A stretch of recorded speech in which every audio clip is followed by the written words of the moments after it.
amigos y amigas de Patria para Todo y para Siempre. Hoy es 26 de febrero. Estamos a un día de concluir el mes de la patria. Recuerden que comenzamos el 25 de enero a hacer un conversatorio histórico que va desde la llegada de Colón hasta la separación de Haití. O sea, hemos recorrido 352 años de historia.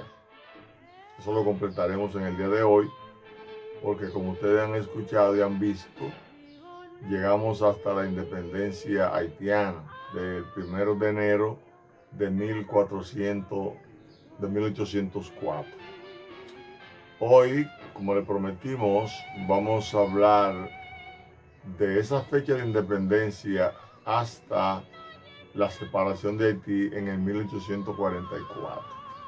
No sin antes recordarle que en esos 352 años transcurridos de 1492 a 1844 se sentaron las bases sociales, económicas, políticas, culturales y de psicología social para que nosotros llegáramos a la separación sin habernos separado del tradicional comportamiento colonialista.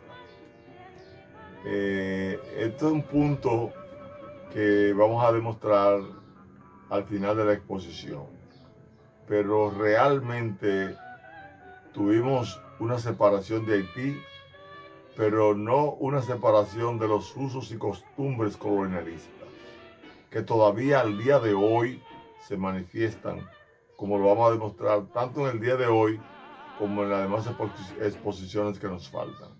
Veamos. Cuando Colón llegó aquí, llegó con la mentalidad tradicional de Europa de los tiempos, manejada durante la época de la Reconquista.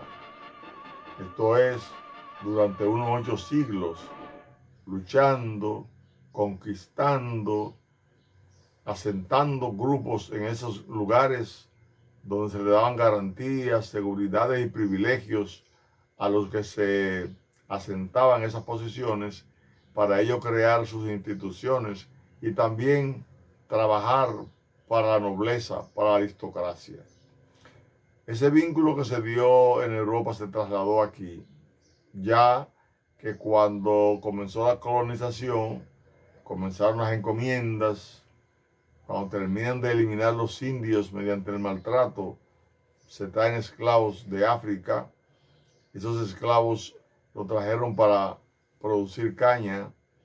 La caña en un momento determinado del siglo XVI bajó y entonces aumentó, por ejemplo, la demanda de jengibre y se fue cultivando jengibre y cañafístola para exportarle a Europa.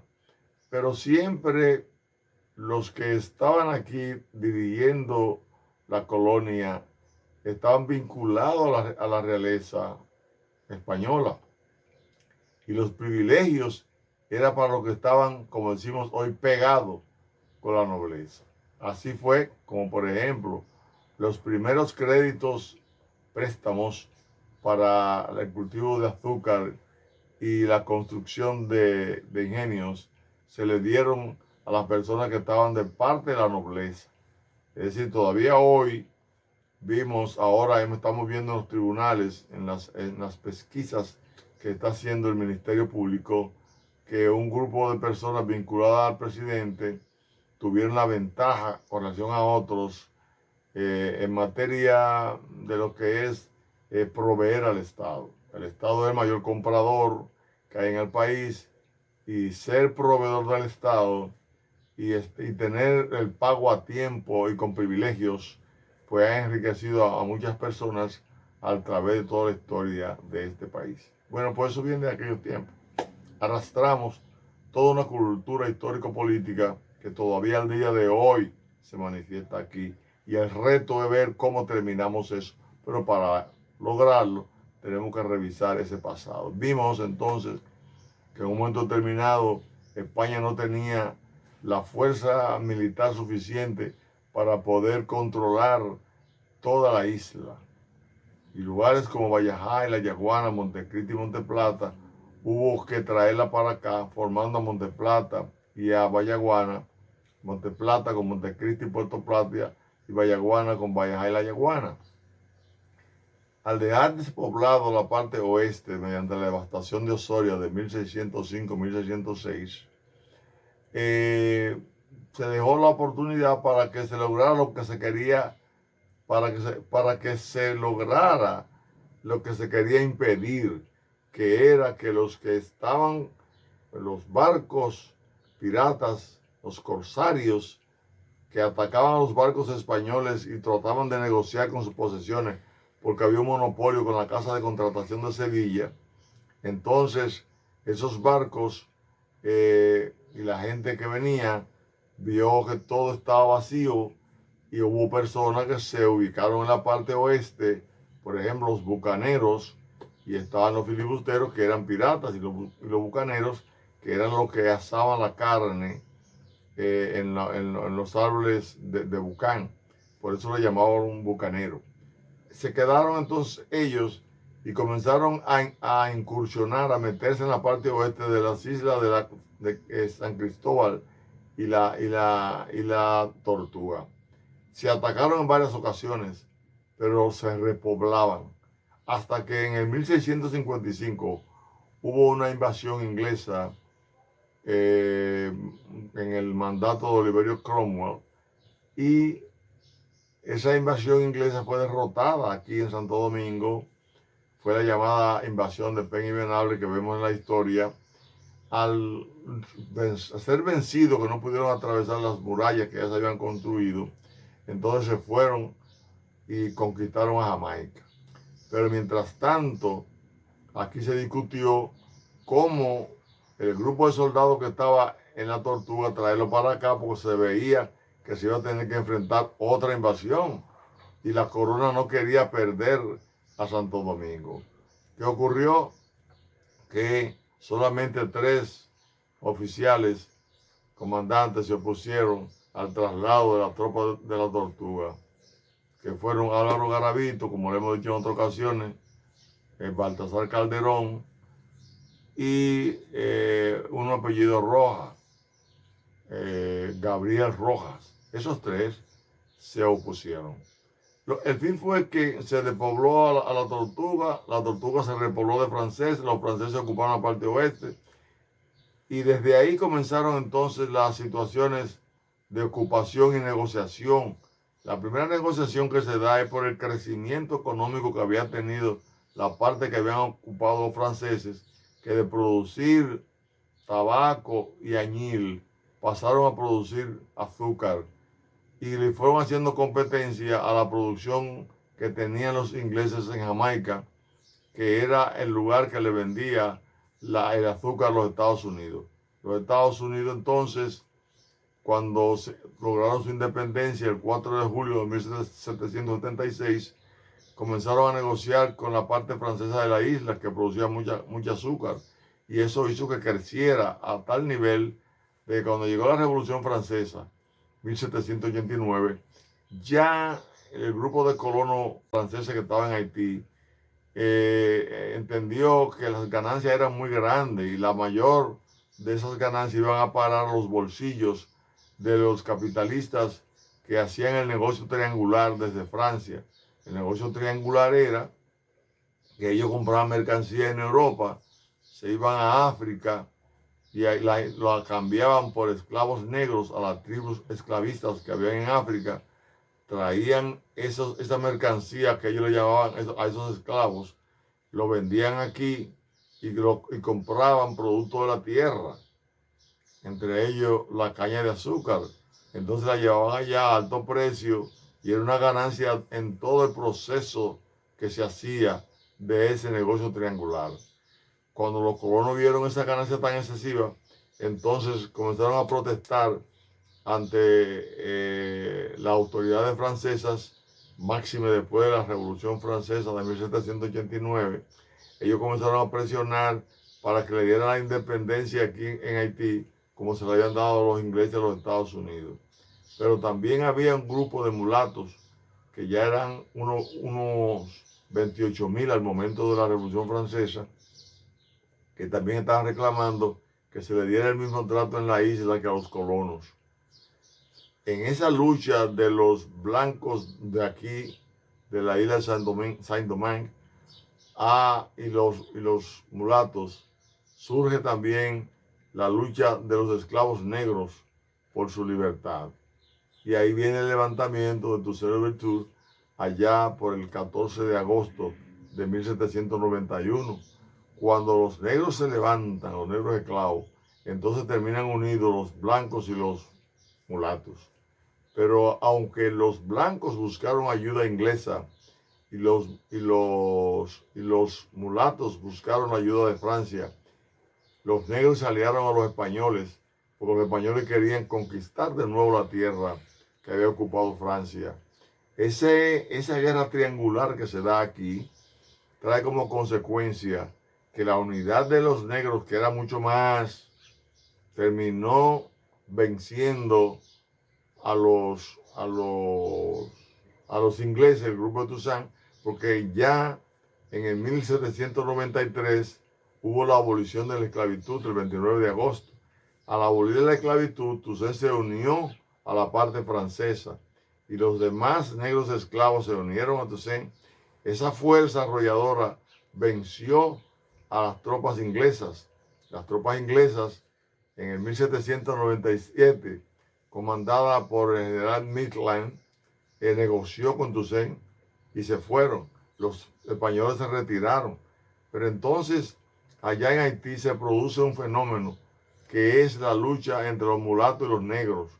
Los negros terminan venciendo a los mulatos, pero en ese momento, 1801, viene Toussaint y ocupa la parte de nosotros, de aquí, la parte oriental de la isla, porque España se la había cedido mediante el Tratado de Basilea del 22 de julio de 1795 a Francia, porque Francia le ganó la guerra y ellos, para poder conservar su independencia, negociaron con los franceses esta parte. Entonces, en función de eso, logró con el enviado francés que emitiera un decreto. Ese enviado francés de apellido Saint-Laurent le dio a regañadientes la orden y Toussaint invadió la parte oeste el 26 de enero de 1801. 26 de enero que coincide con el 26 de enero en que nace Duarte 12 años después. Bueno, por cierto, el caso que Toussaint viene, se mete aquí a esta parte de la isla, pero en 1802, cuando él está aquí editando medidas para convertir esta parte de la isla en una parte productiva mediante el uso, la producción intensiva de la tierra, que era lo que ellos utilizaban allá en Haití, para aumentar entonces los beneficios en la producción de exportación. Viene el caso de que Napoleón se había puesto en la cabeza conservar la esclavitud, aunque la revolución abolía la esclavitud, la quiso mantener aquí en la isla de Santo Domingo a los fines de producir más. Y eso provocó que él enviara unos 58,000 soldados en el 1802, que estando aquí Toussaint Louverture, ahí en Samaná, ve la flotilla que viene de Francia, y esa flotilla logró colocar a un grupo de franceses en la capital de Santo Domingo para ocuparla a ellos, allá en Montecristi y en dos partes de Haití. ¿Qué hizo Toussaint Louverture? Que se fue hacia Haití para combatir las tropas que habían llegado francesas. Realmente las tropas francesas fueron combatidas en Haití. Y ya en noviembre de 1803, las tropas haitianas habían vencido a las tropas francesas, donde murieron más de 50,270 hombres de los 58,000 que ellos trajeron. Esa situación trae como consecuencia también esa lucha, que Toussaint Louverture, que era el líder de esa revolución, se lo llevan preso. Cuando lo cogieron preso, se lo llevaron a una cárcel francesa. En un momento que pasamos por los Alpes, en la carretera que une a Suiza con Francia, vía Besançon, que es un pueblo que hay en Francia, que está cerca de la frontera con Suiza, pasamos y pudimos ver a mano derecha cuando íbamos esa cárcel donde murió Toussaint Louverture. Bueno, pues Toussaint Louverture, ¿qué ocurrió? Que es sustituido por Jacques Dessalines.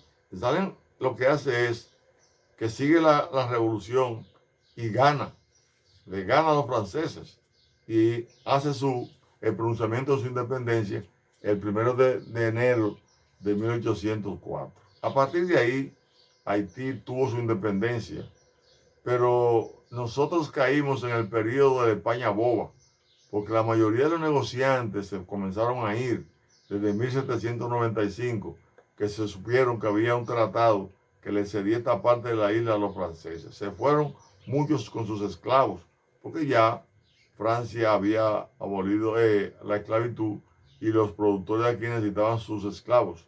Los comerciantes se fueron, entre ellos se fueron los padres de Juan Pablo Duarte, Juan José Duarte Rodríguez y Manuela Díez Jiménez. Uno era español y otro era de la Santa Cruz del Ceibo. Se fueron a Puerto Rico, a Mayagüez, y allá el hermano mayor de Duarte, se dice que nació allá. Luego retornaron aquí, después que en el 1808 se produce el 7 de noviembre la batalla de Palo Hincado, y Juan Sánchez Ramírez le gana a General Ferrán, que se había quedado aquí, le gana la batalla de Palo Hincado. Y esa ganancia de causa de esa batalla hizo que retornaran muchos comerciantes, porque entonces vino un periodo en el cual los dominicanos que estaban aquí habían reconquistado, óigame que habían reconquistado la posibilidad de vivir bajo el dominio español de nuevo. Cuando a España no le interesaba la isla en ese momento, vino el periodo de España boba. Entonces, en el año 1821, el 1 de diciembre, se da el fenómeno de que Núñez de Cáceres, un intelectual de la época, que conjuntamente con un grupo de comerciantes que veían que España se había olvidado de esta parte de la isla, declara la independencia efímera, 1 de diciembre de 1821. Pero le pide ayuda a la Gran Colombia y no pudo por los problemas internos. Envía una carta a Haití. Boyer lo que hace es que invade el 9 de febrero y asume la dirección de esta parte de la isla desde ese momento hasta que fue vencido por Charles Herard en el 1843. Previo a eso, había nacido Duarte. Duarte fue enviado a estudiar a Europa. Cuando retornó de allá, teniendo 25 años, formó la Sociedad Secreta Latinitaria con el objetivo fundamental de lograr la independencia de Haití. Entonces, esa Trinitaria trabajó para lograr la independencia. Se vinculó al movimiento de la reforma que encabezó Charles Herard en contra de Boyer, pero al ganar Charles Herard a Boyer, descubre que los trinitarios que querían su independencia y comienzan a perseguir a Duarte. Duarte se va entonces al exilio y la dirección de la Trinitaria, la dramática y la filantrópica, que fueron instituciones teatrales que crearon para acompañar los propósitos de la Trinitaria, los trinitarios, provocó en ese momento que Duarte se fuera. Al irse Duarte, quien se queda dirigiendo el movimiento es Francisco del Rosario Sánchez. Francisco del Rosario Sánchez se queda dirigiendo el movimiento y logra Ramón Matías Mella vincular a un grupo de conservadores encabezado por Bobadilla y Brión y Buenaventura Báez, que se habían vinculado también al movimiento de la Revolución de Reforma de Charles Herard. Lo cierto del caso es que en el momento en que ellos deciden eso, hay un grupo que pide la protección de Francia, otro quería la protección de España, otro quería la protección de Inglaterra, pues Inglaterra había tenido momentos de guerra aquí, de interés de tomar a Santo Domingo, y en el sur había dejado a algunas personas vinculadas a ellos. Lo cierto del caso es que cuando la independencia nuestra se produce el 27 de febrero, quienes la dan son los independentistas, pero quienes toman el dominio son los grupos que querían vivir bajo el dominio extranjero, como era el caso de Tomás Bobadilla, que había planteado el 26 de mayo de 1844, había planteado hacer ese protectorado. A eso se opusieron los trinitarios, que habían quedado formando parte de la Junta Gubernativa, el caso de Sánchez y Mella. Entonces le dieron golpe de Estado a la Junta Gubernativa. Mandaron a Duarte al Cibao para que Duarte allá siguiera ampliando las posibilidades de crear las fuerzas necesarias para adueñarse de la Junta Gubernativa. En Santiago, en el Cibao, lo que hacen es que proclaman a Duarte el 4 de julio como presidente. Santana se da cuenta, entonces Santana viene y toma la Junta Gubernativa militarmente. Y así, ahí se mantuvo hasta que logró que se hiciera la constituyente, que terminó el 6 de noviembre con la formación de la primera constitución de la República y el presidente el 14 de noviembre, primer presidente de la República. Realmente la contaminación con que llegó la independencia era por las tendencias distintas que tenían lo que querían la separación. Ahora, los únicos que tenían un aire nuevo de la política internacional que había surgido como producto de la Revolución Francesa eran los grupos liberales que conformaban la Trinitaria, pero eran minoritarios. Hasta ese momento, los grupos dominantes en todo el periodo colonial fueron los ateros y los militares. Los militares cogieron esa fuerza a partir de la construcción de las murallas para defender a Santo Domingo después de la devastación de Osorio. Osorio, que era el gobernador en el momento de la devastación, fue sustituido por Rodrigo de Sandoval. Después de Rodrigo de Sandoval llegó Gabriel Chávez de Osorio, que se hizo rico también con el problema de las murallas y los negocios con la venta de la ropa de los soldados, como fue el caso de Beltrán Viamont, que lo sustituyó. El fin que la vida militar comenzó a tomar auge a partir del uso de la fuerza que ellos representaban para poder defender a Santo Domingo y de la oportunidad que lograron cuando pidieron que los gobernadores fueran electos, pero que fueran electos tomando en cuenta la posición de los militares. El militarismo fue creciendo. Los ateros, por aquello de que la producción más grande que había económica aquí en un tiempo fue la venta de cuero de vaca. Eso se mantuvo y fue en tiempos posteriores que fueron creciendo los madereros. Los madereros y los ateros eran los sectores dominantes al momento de la independencia nacional. Por eso vemos que quienes dominan de 1844 a 1861 son ateros como Pedro Santana y madereros como el caso de Buenaventura Báez. Nosotros con esta conversación de hoy vamos a decirle que estos conversatorios históricos se van a continuar.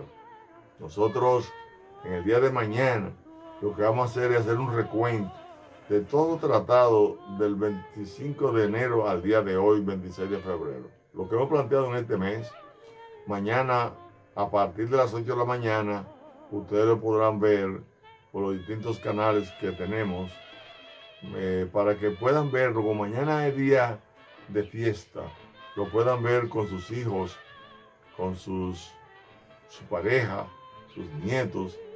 Por ejemplo, nosotros en este hogar, mañana tenemos a las 5 de la tarde el segundo examen de historia dominicana que le estamos dando a nuestros 20 nietos. Ustedes van a ver eso porque lo vamos a pasar después el lunes. Van a ver cómo se están examinando. Luego van a ver un conversatorio histórico que vamos a tener. Porque para tener patria para todos y para siempre, tenemos que educarnos. Tenemos que educarnos nosotros. Educar nuestra familia y educar al país. Somos creyentes de que este país va a cambiar. Puede cambiar. Pero nosotros tenemos que hacer el propósito de que cambie. Porque quiero decirle algo hoy, 26 de febrero, antes del 27. El 27 de febrero tiene un contacto con la divinidad que plantea la Biblia. Recuerden que nosotros tenemos el único escudo en el mundo que tiene una Biblia y que está abierta en el capítulo 8, versículo 32 de San Juan, que dice: y conoceréis la verdad, y la verdad os hará libre. La verdad solamente se puede conocer estudiando, no especulando, no creando intriga, no teniendo prejuicio, no. Es estudiando. La objetividad de la práctica, el conocimiento de la práctica vivida por los seres humanos desde tiempos remotos hasta nuestros días, es lo que nos va a dar la claridad necesaria para entender que somos trascendentes, que nos vamos mañana, pero que tenemos que dejar el mundo mejor que como lo encontramos. ¿Por qué le traigo la Biblia? Porque la misma Constitución de la República, que en su artículo 32 plantea lo que le he dicho, plantea también nuestro lema de Dios, patria y libertad en su artículo 34. Pero hay algo más. La misma Biblia, y yo no quiero llenar esto de asuntos de religiosidad, pero son realidades que al estudiar nos hemos encontrado con ella y tenemos que ponerlo ahí porque al final no se sabe qué es lo mejor. Vamos a conocer todo lo que podamos. Pero óigame esto, el 27 de febrero es una fecha bíblica. ¿Saben por qué?